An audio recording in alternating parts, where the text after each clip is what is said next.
जय श्री राधा कृष्ण। भक्तों, आज का ये वीडियो सिर्फ एक त्योहार की जानकारी नहीं है। आज का वीडियो एक ऐसी सच्ची कहानी वाली यात्रा है जो आपको अंदर से हिला देगी और फिर आपको मजबूत बना देगी। क्योंकि आज मैं आपको सुनाने वाली हूँ रथ सप्तमी की वो 4 पौराणिक कहानियां जिसने किसी ने तप किया और सूर्य पुत्र बनकर आए, किसी ने जीवन भर कुछ नहीं किया फिर भी मुक्ति मिल गई, किसी को बीमारी ने तोड़ दिया लेकिन फिर भी भक्ति ने बचा लिया, और एक राजा के घर में वारिस आया पर बीमारी भी साथ लाया पर फिर भी चमत्कार हुआ। तो भक्तों, ये 4 कहानियां सिर्फ नॉर्मल कथाएं नहीं है, ये वो सच्चे संदेश है जो हमें सिखाते हैं कि जब जीवन में अंधकार आए और सूर्य की ओर देखो तो रास्ता मिल ही जाएगा।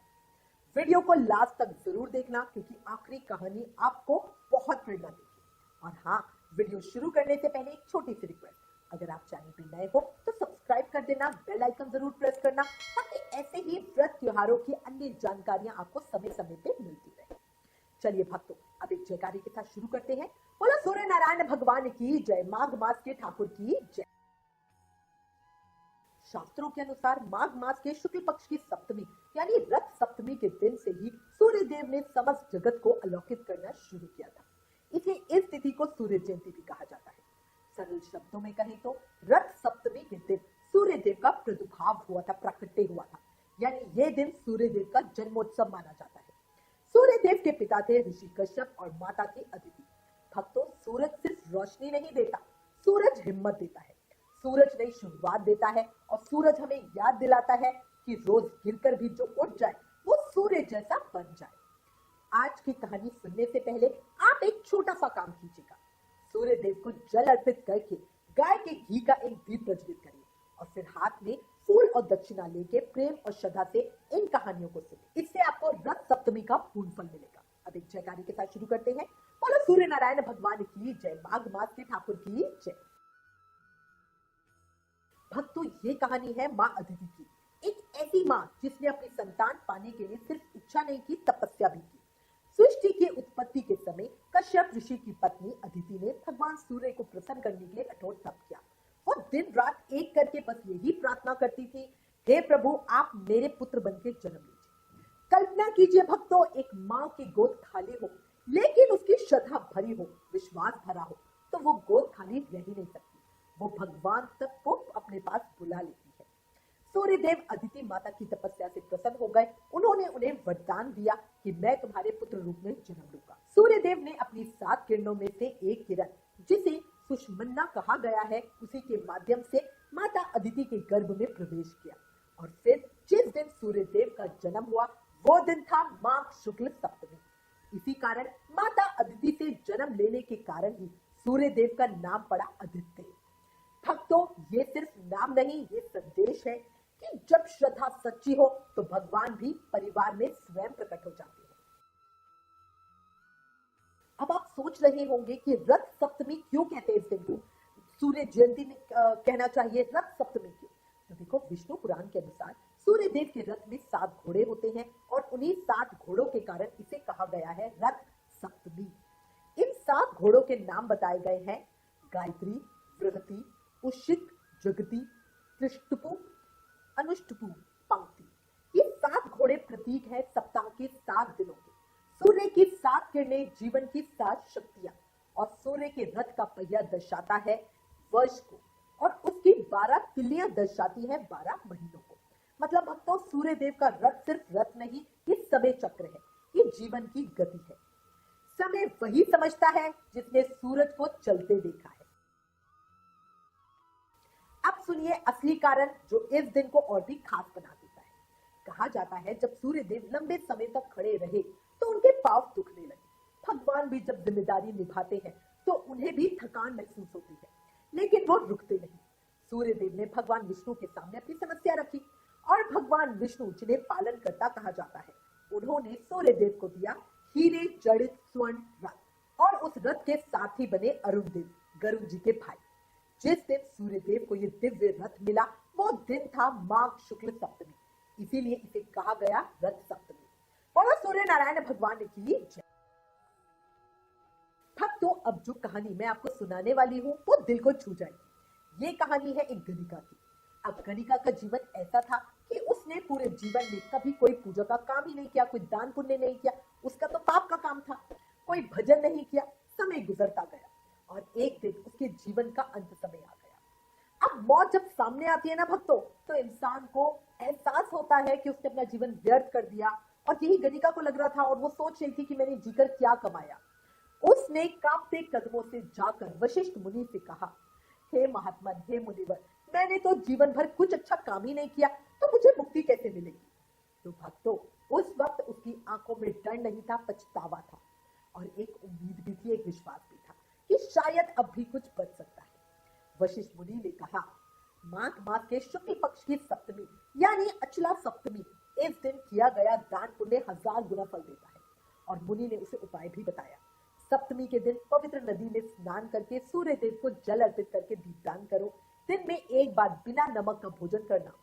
गणिका ने ऋषि की सारी बात मान ली और सच में भक्तों, उसने पहली बार श्रद्धा से पूजा की और कुछ दिनों के बाद ही उसने शरीर त्याग किया। लेकिन कहानी यही खत्म नहीं होती। कहा जाता है उसकी आत्मा को स्वर्ग का वास मिला और इतना बड़ा सौभाग्य मिला कि वो इंद्र की अप्सराओं की प्रधान बनी। तो भक्तों, ये कहानी बताती है कि अगर देर से ही सही पर सच्चे मन से शुरुआत की जाए तो भगवान भी जीवन बदल देते हैं। जीवन भर जो भटकता रहा, एक दिन भक्ति ने उसे थाम ही लिया। जो खुद से भी हारा था, उसको प्रभु ने अपना नाम दिया। बोला लक्ष्मी नारायण भगवान की जय। भक्तों, रथ सप्तमी की तीसरी कहानी है भगवान श्री कृष्ण के पुत्र साम की। साम बहुत सुंदर थे, बलवान थे, पर एक चीज थी जो उन्हें अंदर से कमजोर बनाती थी, वो था उनका अहंकार। कहते हैं ना, अहंकार इंसान का सबसे बड़ा रूप है। एक समय की बात है, ऋषि दुर्वासा लंबे समय तक तप करने के बाद भगवान श्री कृष्ण से मिलने आए। वो बहुत कमजोर लग रहे थे। तपस्या ने उनके शरीर को झुका दिया था। लेकिन भक्तों, तपस्या शरीर को भले ही कमजोर करे, आत्मा को भगवान के स्वरूप बना देती है। साम को दुर्वासा मुनि के गुस्से का अंदाजा नहीं था। वो उनके दुबले पतले शरीर को देखकर हंसने लगे। बस इतना ही पर्याप्त था उन्हें गुस्सा दिलाने के लिए। दुर्वासा मुनि क्रोधित हो गए और उन्होंने साम को श्राप दिया कि तुम्हें कुष्ठ रोग हो जाए। भक्तों, एक पल में हंसी खत्म, चेहरे पर सन्नाटा और अंदर डर। साम को अपनी गलती का एहसास हुआ। उन्होंने माफी मांगी, लेकिन दुर्वासा मुनि तब तक चले गए। अब साम दौड़े दौड़े अपने पिता श्री कृष्ण के पास गए। रोते हुए बोले, पिताजी, अब मैं क्या करूं। श्री कृष्ण ने उन्हें कहा, सूर्य देव की पूजा करो और अचला सप्तमी का व्रत करो। साम ने सूर्य देव की उपासना शुरू कर दी, दिन रात एक कर दिया। सच्ची भक्ति, सच्चा पश्चाताप, और फिर सूर्य देव प्रसन्न हुए। उन्होंने साम को कुष्ठ रोग से मुक्त कर दिया। तो भक्तों, ये कहानी हमें बताती है कि गलती हो जाए तो झुको, अहंकार छोड़ो, ईश्वर की शरण में जाओ और जीवन फिर से सुंदर हो जाएगा। जो सूर्य के सामने झुक गया, वो जीवन की हर छाया से ऊपर उठ गया। और इसी वजह से इसे आरोग्य सप्तमी भी कहते हैं, क्योंकि इससे हमें आरोग्यता का वरदान मिलता है। बोलो सूर्य नारायण भगवान की जय। भक्तों, चौथी कहानी है कम्बोज साम्राज्य के राजा यशोवर्मा की। राजा बहुत बड़े थे, प्रजा उन्हें बहुत चाहती थी, राज्य धन धान से भरपूर था। लेकिन उनकी जिंदगी में एक खालीपन था। उनके पास उनका कोई उत्तराधिकारी नहीं था, कोई बेटा नहीं जो उनके बाद राज्य संभाले। राजा दिन रात ईश्वर से प्रार्थना करता और आखिरकार भगवान ने उसकी सुन ली। उन्हें एक पुत्र रत्न की प्राप्ति हुई। महल में खुशियां छा गई, ढोल नगाड़े बजे। राजा की आंखों में आंसू थे पर खुशी थी। लेकिन भक्तों, जीवन कभी कभी खुशी के साथ परीक्षा भी देता है। राजा का पुत्र गंभीर रूप से बीमार रहने लगा। राजा परेशान, वैद्य परेशान और महल में फिर सन्नाटा। तभी एक संत राजा के पास आए और उन्होंने कहा, राजन, तुम्हारे पुत्र को अपने पिछले पापों से छुटकारा पाने के लिए श्रद्धा से रथ सप्तमी और सूर्य सप्तमी का व्रत करना चाहिए। राजा ने अपने पुत्र को यह व्रत कराया और कहते हैं, जैसे ही उसने श्रद्धा से पूजा की, सूर्यदेव की कृपा हुई और उसका स्वास्थ्य बिल्कुल ठीक हो गया। वही पुत्र बड़ा होकर राज्य का एक उत्तम राजा बना। तो भक्तों, ये कहानी बताती है कि अगर घर में चिंता हो तो सूर्य देव की पूजा करो, क्योंकि सूर्य सिर्फ उजाला नहीं देते, वो उम्मीदें भी देते हैं। जब टूटने लगे हौसले तो सूरज को याद करना, वो रोज जलता है फिर भी रोशनी बांटता है। भक्तों, ये माना जाता है कि ऋषि अगस्त्य ने भगवान श्री राम को रावण के खिलाफ युद्ध जीतने के लिए आदित्य हृदय स्तोत्र का उपदेश दिया था। मतलब सूर्य उपासना सिर्फ त्योहार नहीं, ये तो जीत का मंत्र भी है, हिम्मत का सूत्र भी है। इसलिए सुबह की ताजी किरणों में सूर्य देव की पूजा करने से मन शांत होता है, शरीर में ऊर्जा आती है और आत्मा मजबूत बनती है। तो भक्तों, आज की इन 4 सच्ची पौराणिक कहानियों से हमने क्या सीखा? पहली कहानी सिखाती है श्रद्धा और तप की ताकत।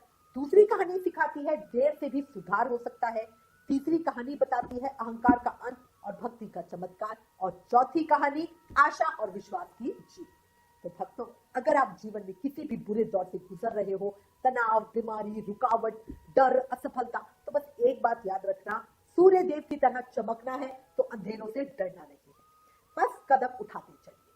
अगर वीडियो अच्छा लगा हो, विचार अच्छा लगा हो, तो लाइक और शेयर जरूर करना। अपने परिवार और भक्तों के साथ ज्यादा से ज्यादा शेयर करना और चैनल को सब्सक्राइब कर देना, ताकि ऐसे ही और वीडियोस आपको मिलते रहे। अगर आपके पास कोई सवाल या सुझाव हो तो कमेंट में जरूर लिखें, क्योंकि ज्ञान बांटने से बढ़ता है। Please like, share and subscribe. Thank you. जय श्री राधा कृष्ण।